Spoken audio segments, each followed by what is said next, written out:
ಆತ್ಮೀಯ ಪತ್ರಕರ್ತ ಬಂಧುಗಳೇ, ಈ ದಿನದ ಪತ್ರಿಕಾಗೋಷ್ಠಿ ನಿಮಗೆ ಗೊತ್ತಿದೆ. 20ನೇ ತಾರೀಕು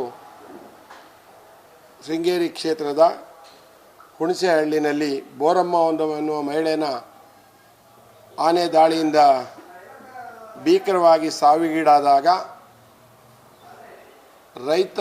ಮಲೆನಾಡು ರೈತ ಹಿತರಕ್ಷಣಾ ವೇದಿಕೆ ವತಿಯಿಂದ ಶವವನ್ನು ಇಟ್ಕೊಂಡು ನ್ಯಾಯ ಸಿಗಬೇಕು, ವಿಶೇಷವಾಗಿ ಅರಣ್ಯ ಸಚಿವರು ಈಶ್ವರ್ ಖಂಡ್ರೆ ಅವರು 11 ಸಾವಾದ್ರೇನು, ಪ್ರಾಣಿ ದಾಳಿಯಿಂದ ಆನೆ ದಾಳಿಯಿಂದ 11 ಸಾವಾದ್ರೇನು ಕಳೆದ 17 ತಿಂಗಳಲ್ಲಿ ಇಲ್ಲಿಗೆ ಭೇಟಿ ನೀಡದೇ ಇರೋದನ್ನು ಖಂಡಿಸಿ ಪ್ರತಿಭಟನೆ ಮಾಡ್ತಿದ್ದಾಗ ಆ ಪ್ರತಿಭಟನೆಯಲ್ಲಿ, ಯಾಕಂದರೆ ರೈತರ ಪರ ಪ್ರತಿಭಟನೆ ಅಂತ ಹೇಳಿದಾಗ JDS ಪಕ್ಷ ರೈತರ ಪಕ್ಷ ಅಂತಲೇ ಅದರ ಹೆಸರಿದೆ. ಆ ಪ್ರತಿಭಟನೆಯಲ್ಲಿ ನಡೆದಾಗ ತದನಂತರ ನಡೆದ ಲಾಠಿ ಚಾರ್ಜು, ಹಿಂಸಾಚಾರ, FIR ಇವುಗಳನ್ನೆಲ್ಲ ನೋಡಿದಾಗ ಎಲ್ಲೋ ಒಂದು ಕಡೆ ಆನೆ ದಾಳಿಯಿಂದ ಸತ್ತ ಕಾರ್ಮಿಕರಾಗಲಿ ಅಥವಾ ರೈತರ ಬಗ್ಗೆ ಆಗಲಿ ಯಾವುದೇ ಒಂದು ಚಿಂತನೆ ಮಾಡದೆ ಇದನ್ನು ಕಾಂಗ್ರೆಸ್ ಪಕ್ಷ ರಾಜಕಾರಣಗೊಳಿಸ್ತಾ ಇದೆ ಅಂತ ಅನ್ನಿಸ್ತಾ ಇದೆ. ಯಾಕಂತ ಹೇಳಿದ್ರೆ ನಾವಿಲ್ಲಿ ನೋಡ್ತಾ ಇದ್ದೀವಿ, ಕಳೆದ 1 ವಾರದಿಂದ ನಡೀತಿರುವ ದೊಂಬರಾಟ, ಹೇಗಿದೆ ಅಂದರೆ ಈ ಆನೆ ದಾಳಿ ಎನ್ನುವಂಥದ್ದನ್ನು ರಾಜಕಾರಣಗೊಳಿಸಿದ್ದಾರೆ. BJPಯವರು ಮತ್ತು ದಳದವರು ರಾಜಕಾರಣಗೊಳಿಸಿದ್ದಾರೆ ಅನ್ನೋ ಮಾತನ್ನು ಹೇಳಿಕೊಂಡು ಅದರಿಂದ ಪ್ರಚಾರ ಗಿಟ್ಟಿಸ್ತಾರೆ ಅನ್ನೋ ಮಾತನ್ನು ಹೇಳ್ತೀರಿ. ಇನ್ನು ಮುಂದೋಗಿ ನೀವು ಹೇಳ್ಬೋದು ಅಂತ ಕಾಣುತ್ತೆ, ಇವರೇ ಆನೆ ತಂದು ಬಿಟ್ಟು ದಾಳಿ ಮಾಡಿಸಿ ಪ್ರಚಾರಕ್ಕೋಸ್ಕರ ಬಿಟ್ಟರು ಅಂತ. ಇವರು ಆ ಥರ ಒಂದು ಹೇಳದೇ ಇದ್ರೆ ನಮಗೆ ಪುಣ್ಯ ಅಂತ ಯೋಚನೆ ಮಾಡಿದ್ದೇನೆ. ನಾವು ಕಳೆದ 11 ಸಾರಿಯ ಘಟನೆಗಳನ್ನು ರಾಜಕಾರಣಗೊಳಿಸಿದ್ದೇನೆ, ನ್ಯಾಯ ಸಿಗಬೇಕು ಅನ್ನೋ ಹೋರಾಟ ಮಾಡಿದ್ದೇವೆ. ಈಗಲೂ ಕಾಂಗ್ರೆಸ್ಸಿಗರ ಭಾವನೆ ಹೇಗಿದೆ ಅಂತ ಹೇಳಿದ್ರೆ, ನಾಳೆ ದಿನ ಅರಣ್ಯ ಸಚಿವರು ಬಾಳೆಹೊನ್ನೂರಿಗೆ ಬರ್ತಿದ್ದಾರೆ ಅಂತ ನಾನು ಪತ್ರಿಕೆಗಳನ್ನು ಓದ್ತಿದ್ದೀನಿ, ಹಾಗೆ ಅವರ ಫೇಸ್ಬುಕ್ಗಳಲ್ಲಿ ನೋಡ್ತೇನೆ. ಅಲ್ಲೆಲ್ಲ ಹೇಗಾಗಿದೆ ಅಂದರೆ, ಅವರು ಬರೋದು ರೈತರು ಮತ್ತು ಸಂವಾದಕ್ಕೆ ಅಂತ ಹಾಕಿದ್ದೀರಿ. ವಿರೋಧ ಪಕ್ಷಗಳನ್ನು ಗಮನಕ್ಕೆ ಅಂತ ಹೇಳ್ತೇನೆ. ವಿರೋಧ ಪಕ್ಷಗಳನ್ನು ದಮನಕ್ಕೆ ತಗೊಳ್ಬೇಡಿ ಅಂತ ಹೇಳ್ತೇನೆ. ವಿರೋಧ ಪಕ್ಷಗಳನ್ನು ಗಮನಕ್ಕೆ ತಗೊಂಡ್ರೆ ಸಮಸ್ಯೆಗಳಿಗೆ ವಿರೋಧ ಪಕ್ಷ ಮತ್ತು ಆಡಳಿತ ಪಕ್ಷ ಒಟ್ಟಾಗಿ ಸಮಸ್ಯೆ ಬಗೆಹರಿಸಲಿಕ್ಕೆ ಸಾಧ್ಯ ಆಗುತ್ತೆ. ನೀವು ಸಮಸ್ಯೆಯನ್ನು ಸೈಡಿಗಿಟ್ಟು ದಮನಕ್ಕೆ ಹೋದರೆ ಅದು ಸಮಸ್ಯೆ ಹಾಗೆ ಉಳಿದು ಬಿಡುತ್ತೆ. ಇವತ್ತು ನಾನು ನೋಡ್ತಾ ಇದ್ದೆ, ಅಲ್ಲಿ ಬಾಳೆಹೊನ್ನೂರು ಘಟಕದ ಒಂದು ಇದನ್ನು ಹಾಕಿದ್ದಾರೆ, ನಾಳಿನ ಸಂವಾದಕ್ಕೆ ರೈತರೆಲ್ಲರೂ ಬರಬೇಕು ಅಂತ. ಇದು ಕಾಂಗ್ರೆಸ್ ಪಕ್ಷದ ಸಂವಾದನ, ಸರ್ಕಾರದ ಸಂವಾದನ ಕೇಳ್ತೇನೆ ನಾನು.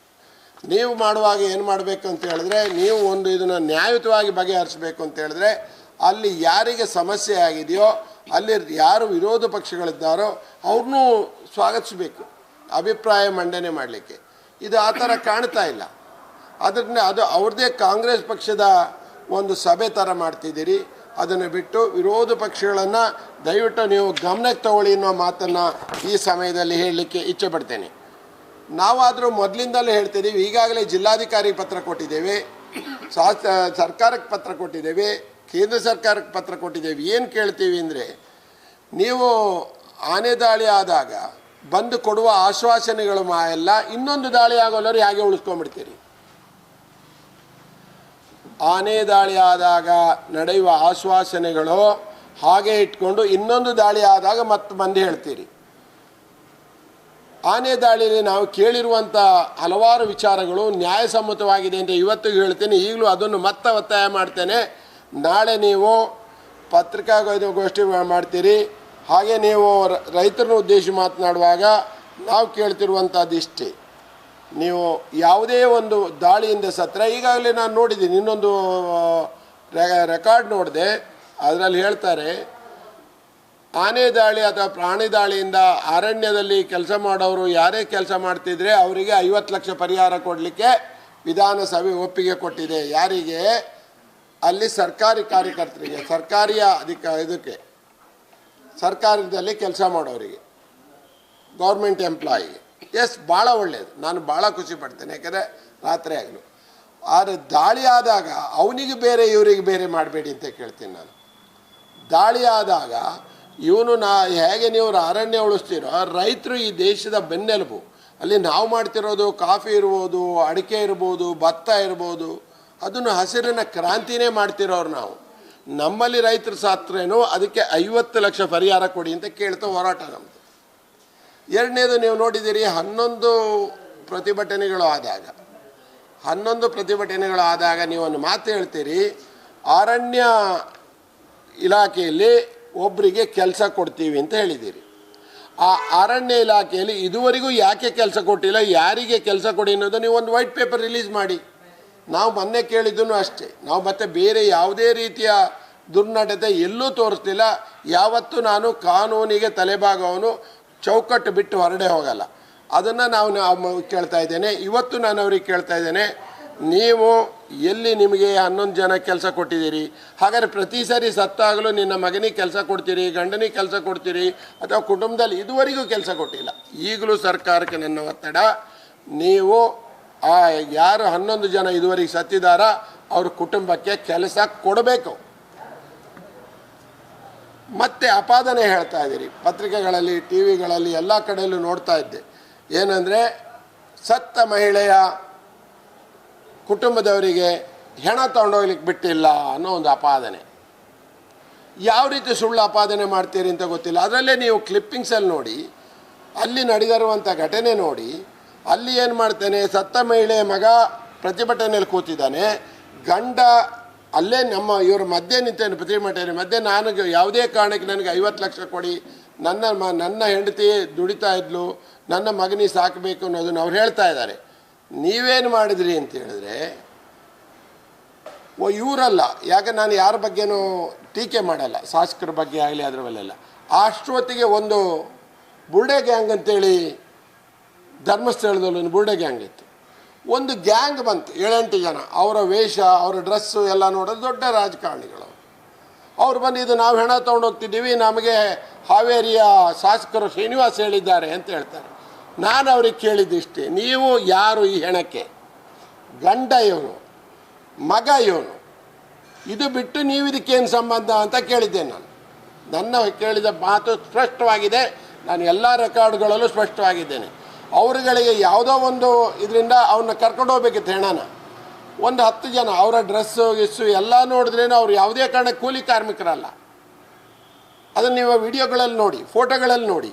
ಅದು ಏನಿದೆ ಅಂದರೆ ಅವರು ಬಂದ ರೀತಿಯೇ, ನಾವು ತೊಗೊಂಡೋಗ್ಬಿಡ್ತೀವಿ ಈಗಲೇ ಹೆಣ, ನಮಗೆ ಸುಡಬೇಕು ಅಂತ, ನಮಗೆ ನಾಳೆ ಹಬ್ಬ ಇದೆ ಅಂತ. ಇವನು ಮಗ ಹೇಳ್ತಾನೆ, ನನ್ನ ತಾಯಿಗೆ ನ್ಯಾಯ ಕೊಡಿ, ಗಂಡ ಹೇಳ್ತಾನೆ ನ್ಯಾಯ ಕೊಡಿ ಅಂತ.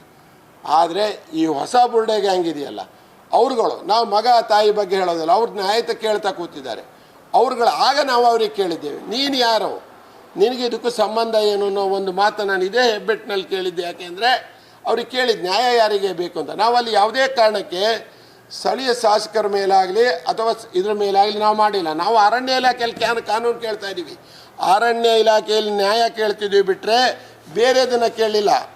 ಆದರೆ ಇವರು ಅದನ್ನು ತಿರ್ಚಿಬಿಟ್ರು. ಯಾಕೆ ಬೇಕು? ನೀವು ಯಾರೋ ಹೊರಗಡೆ ಕೂತ್ಕೊಂಡು ಫೇಸ್ಬುಕ್ಕು, ವಾಟ್ಸಪ್ಪಲ್ಲಿ ಇವತ್ತು ಏನು ಏನಲ್ಲಿ ಕೆಲಸ ಆಗುತ್ತೆ ಅಂತೇಳಿ, ನಾನು ಸ್ಥಳೀಯ ಶಾಸಕರಿಗೆ ಆದರೆ ಹೇಳೋದು, ಒಂದು ಸತ್ಯನ ನ್ಯಾಯವಾಗಿ ಮಾತಾಡಬೇಕು. ಇನ್ನೂ ಒಂದು ನಾನು ಮಾತಾಡಲಿಕ್ಕೆ ಇಚ್ಛೆ ಪಡ್ತೇನೆ. ನಾನು ಅಲ್ಲಿ 12ವರೆಗೆ ಹೋಗ್ತೇನೆ, ಯಾಕಂದರೆ ನಾನು ಶೃಂಗೇರಿಯ ಗ್ರಾಮೋತ್ಸವದಲ್ಲಿ ಪ್ರವಾಸದಲ್ಲಿದ್ದೆ. ಹೋದ ಮೇಲೆ ಕೂಡಲೇ ನಾನು 12:15 ಇರ್ಬೋದು, 1 ಗಂಟೆ ಇರ್ಬೋದು. ಇಷ್ಟು ಸರಿ 11 ಸಾರಿ ಇಲ್ಲಿ 10 ಸಾರಿ ಪ್ರತಿಭಟನೆ ನಡೆದಿದೆ. ಬಾಳೆನೂರು ನಡೆದಿದೆ, ಸೀತೂರು ನಡೆದಿದೆ, ಅಥವಾ ಮಡಬೂರಿನಲ್ಲಿ ಏಲಿಯಸ್ ಸತ್ತ ನಡೆದಿದೆ. ಇದು ಎಲ್ಲ ಪ್ರತಿಭಟನೆಗಳಾದಾಗ ಕೂಡಲೇ ಸ್ಥಳಕ್ಕೆ ಶಾಸಕರು ಬಂದಿದ್ದಾರೆ, ಕೆರೆ ಕಟ್ಟೆಗೆ ಬಂದಿದ್ದಾರೆ. ಅಲ್ಲಿ ಅವ್ರ ಜೊತೆಯಲ್ಲಿ ಕೂತ್ಕೊಂಡು ಏನು ಸಮಾಧಾನ ಹೇಳಿಕೊಂಡು ಯಾವುದು ವಿಕೋಪಕ್ಕೆ ಹೋಗಲಿಲ್ಲ. ಕೂಡಲೇ ಅಲ್ಲಿ ಬಂದಿದ್ರೆ ಸಮಸ್ಯೆಗಳೇ ಆಗ್ತಿರಲಿಲ್ಲ. ಏನಾಗಿದೆ ಅಂದರೆ, ಜನಗಳಿಗೆ ನೀವು ಸಂಜೆ 4:15, ಬೆಳಗ್ಗೆ 9 ಗಂಟೆಯಿಂದ 4:15 ಆ ಹೆಣನೂ ಅವ್ರೇನು ಮಾಡಿದ್ದಾರೆ, ಆಂಬುಲೆನ್ಸಲ್ಲಿರಲೇ ಇನ್ನೊಂದು ಪಿಕಪ್ಪಲ್ಲಿ ಕಳಿಸ್ಲಿಕ್ಕೆ ಹೋದರು. ಅದೆಲ್ಲ ಅವಶ್ಯಕತೆ ಇಲ್ಲ. ಏನಕ್ಕೆ ಅಂದರೆ ನ್ಯಾಯ ಬೇಕು ಅಂತ ಹೋರಾಟ ಮಾಡಿದ್ದು. ಆಗ ನಾನು ಅವ್ರಿಗೆ 1 ಗಂಟೆ ಫೋನ್ ಮಾಡ್ತೇನೆ, ಶಾಸಕರ ಸ್ಥಳೀಗೆ ಬಂದು. ಯಾಕಂದರೆ ನಾವು ರಾಜಕಾರಣ ಮಾಡೋದವ್ರಿಗೆ ಫೋನ್ ಮಾಡಬೇಕಾಗಿಲ್ಲ. ಫೋನ್ ಮಾಡಿ ಸ್ಥಳದಲ್ಲಿ ಭಾಳ ಉದ್ವಿಗ್ನ ಇದೆ, ನೀವು ಬಂದರೆ ಹೆಚ್ಚಿನ ಪಕ್ಷಕ್ಕೆ ಮಾತುಕತೆ ಅವರ, ಯಾಕಂದರೆ ಹುಡುಗರೆಲ್ಲ ಕೂತಿದ್ದಾರೆ. ಒಂದು ಪ್ರತಿಭಟನೆ ನಡೆದಾಗ ಎಲ್ಲ ಸೇರಿ ಪ್ರತಿಭಟನೆ ಕರೆದಾಗ ಒಂದು ಪಕ್ಷ ಕರೆದ್ರೆ ಪಕ್ಷದ ಲೀಡ್ರು ಕಂಟ್ರೋಲ್ ಮಾಡ್ತಾರೆ. ನೀನು ಮಾತಾಡಬೇಡ, ನೀನು ಮಾತಾಡಬೇಡ. ಇದು ಹಾಗಲ್ಲ. ಮಲೆನಾಡಿನ ಹಿತರಕ್ಷಣಾ ಸಮಿತಿ ಸಾರ್ವಜನಿಕರದ್ದು ಬಂದು ರೈತರೆಲ್ಲರೂ ಬನ್ನಿ ಅಂತ ಹೇಳಿದ್ದಾರೆ. ಅದಕ್ಕೆ ಅವ್ರಿಗೆ ಹೇಳಿದಾಗ ನಾನು 10 ನಿಮಿಷದಲ್ಲಿ ಬರ್ತೀನಿ, ಅವರು 4 ಗಂಟೆ ಆದರೂ ಬರಲಿಲ್ಲ. ಅವರು ವಾಟ್ಸಪ್ಪಿನ ಕಾಲರ್ ಇದರಲ್ಲಿ ಇವತ್ತು ಇದೆ, ನನ್ನರಲ್ಲಂತೂ ಇದೆ. ನಾನು ಫೋನ್ ಮಾಡಿದ್ದೆ, ನಾನೇ ಫೋನ್ ಮಾಡಿದ್ದೆ. ಸುಧಾಕರ್ ಶೆಟ್ಟಿ ಫೋನ್ ಮಾಡಿದ್ದು 1 ಗಂಟೆ 20 ನಿಮಿಷ 30 ನಿಮಿಷ ಅಷ್ಟರಲ್ಲೇ ಅವ್ರು ಬರ್ತೀನಿ ಅಂದರು. ಅವ್ರೇನು ನನಗೇನು ಇದೆಲ್ಲ ನಾನು ಇಲ್ಲ, ನಾನು ಫೋನ್ ಮಾಡಿದ್ದೆ 1:15, ಅವ್ರು ಬಂದು 4 ಗಂಟೆ. ಅಲ್ಲ, ಅದು ಗೊತ್ತಿಲ್ಲ. ನಾನು ಫೋನ್ ಮಾಡಿದ್ದೇನೆ, ನಾನು ಮುಗಿಸ್ಬಿಡ್ತೇನೆ ಸರ್. ನಾನು ಫೋನ್ ಮಾಡಿದ್ದೇನೆ ಅವರಿಗೆ. ಯಾಕಂದರೆ ಎಲ್ಲೋ ಒಂದು ಕಡೆ ಅವರು ಯಾರೋ ನಾವು ರಾಜಕಾರಣಗೊಳಿಸೋದಾದರೆ ನಾವ್ಯಾಕೆ ಸಮಾಧಾನ ಮಾಡಿ ನಿಮಗೂ ಒಳ್ಳೆ ಹೆಸರು ಬರಲಿ ಅಂತ ನಾವ್ಯಾಕೆ ಕೇಳ್ತೀವಿ? ರಾಜಕಾರಣಗೊಳಿಸೋದಾದರೆ ನಾವು ಯಾಕೆ ಕೇಳ್ತೀವಿ? ಪ್ರತಿಭಟನೆಯೇ ಒಂದು ನಿಮ್ಮ ಅದು ತಪ್ಪು ಅಂತ ಹೇಳುವಂಥದ್ದು. ಈ ದೇಶದ ಸಂವಿಧಾನದಲ್ಲಿ ಪ್ರತಿಭಟನೆ ಒಂದು ಸ್ವಾಭಾವಿಕವಾಗಿ ನಮ್ಮ ಹಕ್ಕು ಅನ್ನೋದಿದೆ. ಅದರಲ್ಲೂ ಆರ್ಟಿಕಲ್ 19(1) ಏನು ಹೇಳುತ್ತೆ? ಪ್ರತಿಭಟನೆ ಮಾಡೋದು ಈ ದೇಶದ ಪ್ರತಿಯೊಬ್ಬನ ನಾಗರಿಕನ ಕರ್ತವ್ಯ ಅಂತ ಹೇಳುತ್ತೆ. ಆರ್ಟಿಕಲ್ 2(b) ಏನು ಹೇಳುತ್ತೆ ಅಂತ ಹೇಳಿದ್ರೆ 19(1) ಇದರಲ್ಲಿ 19(b) ಹೇಳುತ್ತೆ, ವಾಕ್ ಸ್ವಾತಂತ್ರ್ಯ ಮತ್ತು ಶಾಂತಿಯುತ ಸಭೆ ಸೇರುವುದು ಹಕ್ಕು ನೀಡುತ್ತದೆ. ಇದು ಹಕ್ಕಿನಡಿ ನಡೆದ ಹೋರಾಟವನ್ನು ಕ್ರಿಮಿನಲ್ ಪ್ರಕರಣವಾಗಿ ಪರಿಗಣಿಸಬಾರ್ದು ಅಂತ ಹೇಳುತ್ತೆ. ಆರ್ಟಿಕಲ್ 19(c) ಏನು ಹೇಳುತ್ತೆ ಅಂದರೆ ಯಾವುದೇ ವೆಪನ್ ಇಲ್ಲದೆ ಇದ್ದರೆ ಅದನ್ನು ಕ್ರಿಮಿನಲ್ ಅಂತ ಟ್ರೀಟ್ ಮಾಡಬೇಡಿ ಅಂತ ಹೇಳುತ್ತೆ. ಇದು ಆರ್ಟಿಕಲ್ ಹೇಳುವಂಥ ಕಥೆ. ಇದು ಸ್ವಾಭಾವಿಕ. ಅದನ್ನು ಬಿಟ್ಟು ನಾವು ಯಾವುದೇ ಕಾರಣಕ್ಕೆ ಹೊರಡೆ ಹೋಗಲಿಲ್ಲ. ನಾವೇನು ಹೇಳಿದ್ದೀವಿ, ಪ್ರತಿಭಟನೆ ನಡೆದ ಮೇಲೆ ಆಮೇಲೆ ನಡೆದ ಹೋರಾಟಗಳು ಹೌದು, ಅವರೆಲ್ಲರೂ ಒಂದು ಅದಕ್ಕೆ ನ್ಯಾಯ ಸಿಗಲಿಲ್ಲ ಅಂತ ಹೇಳಿದಾಗ ಆ ಯುವಕರ ಅಥವಾ ಸ್ಥಳೀಯ ರೈತರು ಅದನ್ನು ಇಲ್ಲ ಸಾಧ್ಯ ಇಲ್ಲ, ಈಗ ನ್ಯಾಯ ಕೊಟ್ಟ ಆಮೇಲೆ ಹೇಳಿ ಹೋಗ್ತೇನೆ ಅಂತ ಹೇಳ್ತಾರೆ. ದಬ್ಬಾಳಿಕೆ ಮುಖಾಂತರ ನೀವು ಸಾಗಿಸ್ತೀರಿ, ಆಯಿತು ಸಾಕ್ಷಿ. ಆದರೆ ನ್ಯಾಯಕ್ಕೆ ಆಮೇಲೆ ಕೂತ ಮೇಲೆ ಅದನ್ನೊಂದು ಸಮಾಧಾನವಾಗಿ ಮಾಡದೆ ಲಾಠಿ ಪ್ರಹಾರದ ಮುಖಾಂತರ ನೀವು ಏನಾದ್ರು ದಮನ ಮಾಡ್ಬೋದು ಅಂತಿದ್ರೆ 20ನೇ ತಾರೀಕು ಶೃಂಗೇರಿ ಕ್ಷೇತ್ರ ಲಾಠಿಯ ದಿನ ಅಂತ ಹಾಕಬೇಕಾಗತ್ತೆ. ಲಾಠಿ ಚಾರ್ಜ್ ದಿನ ಅನ್ನೊಂದು ಹುತಾತ್ಮ ದಿನ ಇದ್ದಾಗೆ ಲಾಠಿ ಚಾರ್ಜ್ ದಿನ ಅಂತ ನಾವು ಘೋಷಣೆ ಮಾಡಬೇಕಾಗತ್ತಾಗ ಅದನ್ನು ನೀವು ಫಸ್ಟ್ ಸರಿ ಮಾಡ್ಕೋಬೇಕು. ಯಾಕಂದರೆ ನಾಳೆ ನಡೆಯೋ ಸಭೆನೂ ನೀವು ಯಾವುದೇ ಕಾರಣಕ್ಕೆ ನಮಗೆ ಯಾರಿಗೂ ತಿಳಿಸ್ಲಿಲ್ಲ. ನನಗಂತೂ ಇದುವರೆಗೆ ನಾನು ಪಕ್ಷದ ಅಧ್ಯಕ್ಷರಿಗೆ ಕೇಳ್ತೀನಿ ಅಥವಾ ಹೋಬಳಿ ಅಧ್ಯಕ್ಷರಿಗೆ ಕಾರ್ಯದರ್ಶಿ ಕೇಳ್ತಿದ್ದೀನಿ, ನಿಮ್ಗೆ ಯಾರಿಗಾರು ತಿಳಿಸಿದ್ದೀರಾ ನಾಳೆಗೆ ಅಂತ. ಯಾಕಂದರೆ ಒಂದು ಇದು ಭಾಳ ಪ್ರಕ್ಷುಬ್ಧವಾಗಿ ಇಡೀ ಕ್ಷೇತ್ರ ಆವರಿಸಿದೆ. 2 ಕ್ಷೇತ್ರ ಇದರಲ್ಲಿ ತಾಲೂಕುಗಳಲ್ಲಿ ಮೂಡಿಗೆರೆ ಇದರಲ್ಲಿ ಇವತ್ತಿಗೂ ಆನೆ ಮತ್ತು ಕಾಡುಕೋಣಗಳ ದಾಳಿ ಅವ್ಯಾಹತವಾಗಿದೆ. 11 ಸರಿ ಆದಾಗಲೂ ನೀವು ಹೇಳಿದ್ದೀರಿ ನಾವು ಈಗಲೇ ರೈಲ್ವೆ ಬ್ಯಾರಿಕೇಡ್ ಹಾಕ್ತೀವಿ, ಆನೆ ಕಾರಿಡಾರ್ ಮಾಡ್ತೀವಿ. ಆದರೆ ಇದುವರೆಗೆ ಯಾಕೆ ನೀವು ಮಾಡಲಿಲ್ಲ ಅಂತ ಕೇಳ್ತೀನಿ. ಯಾಕೆ ಆಗ್ತಾ ಇಲ್ಲ? ಆನೆಗಳು ಈಗ ನೆನ್ನೆನೂ ನೋಡ್ತಾ ಇದ್ದೀನಿ ನಾನು, ಇವತ್ತಿನ ಕಸ್ಬಾ ಹೋಬಳಿನಲ್ಲಿ ಇದರಲ್ಲಿ ಓಡಾಡ್ತಿದ್ದಾವೆ ಅಂತೇಳಿ. ನಾಳೆ ಇನ್ನೊಬ್ಬರು ಸತ್ತಾಗಲಿ ಇದೇ ಥರ ಆಗತ್ತೆ. ಆದರೆ ಪ್ರತಿಭಟನೆನೇ ನೀವು ಮಾಡದೇ ಇದ್ದರೆ ನೀವು ಹೇಳಬೇಕಾಗಿರೋದು ಯಾರಿಗೆ? ಅರಣ್ಯ ಇಲಾಖೆಗೆ, ಅರಣ್ಯ ಸಚಿವರಿಗೆ. ಇದಕ್ಕೆ ಕೂಡಲೇ ಸಮಸ್ಯೆನ ಬಗೆಹರಿಸಿಕೊಳ್ಳಿ ಅಂತ ಹೇಳೋದು ಬಿಟ್ಟು ಇದನ್ನು ರಾಜಕಾರಣಗೊಳಿಸುವಂಥದ್ದು ಇದು ಇವರಿಗೆ ಸರಿಯಲ್ಲ. ಈ ಒಂದು ಸ್ಥಳೀಯ ಶಾಸಕರಿಗಾದರೂ ಹೇಳ್ತೀನಿ, ರಾಜೇಗೌಡರಿಗಾದರೂ ಹೇಳ್ತೇನೆ, ನಾವೆಲ್ಲ ಒಂದು ದಿಕ್ಕಿನಲ್ಲಿ ಹೋರಾಟ ಮಾಡ್ತಿದ್ದೀವಿ, ರೈತರ ಪರಾಟ ಹೋರಾಟ ಮಾಡ್ತಿದ್ದೀವಿ. ಇವತ್ತು ರೈತರು ಜಮೀನಿಗೆ ಹೋಗ್ಲಿಕ್ಕೆ ಆಗ್ತಾ ಇಲ್ಲ. ಇವತ್ತು ಅವರಿಗೆ ಇಲ್ಲಿ ಯಾವುದೇ ಉದ್ಯೋಗ ಇಲ್ಲ, ಜಮೀನೇ ಅವರ ಆಶ್ರಯ. ಅಂಥದ್ರಲ್ಲಿ ಯಾರು ಜಮೀನಿಗೆ ಹೋಗ್ಲಿಕ್ಕೆ ಸಾಧ್ಯ ಆಗದೇ ಇರೋ ಪರಿಸ್ಥಿತಿ ಇದೆ. ಜೋರಾಗಿ ಏನಾದ್ರು ಶಬ್ದ ಆದರೆ ಆನೆ ಬಂತ ಅನ್ನೋ ನೋಡುವಂಥ ಪರಿಸ್ಥಿತಿ ಇದೆ. ಇವತ್ತಿನವರೆಗೂ ಅದನ್ನು ಬಿಟ್ಟು ರಾಜಕಾರಣಗೊಳಿಸಬೇಡಿ ಅನ್ನೋ ಮಾತನ್ನು ಶಾಸಕರಿಗಾದರೂ ಹೇಳಲಿಕ್ಕೆ ಇಚ್ಛೆಪಡ್ತೇನೆ.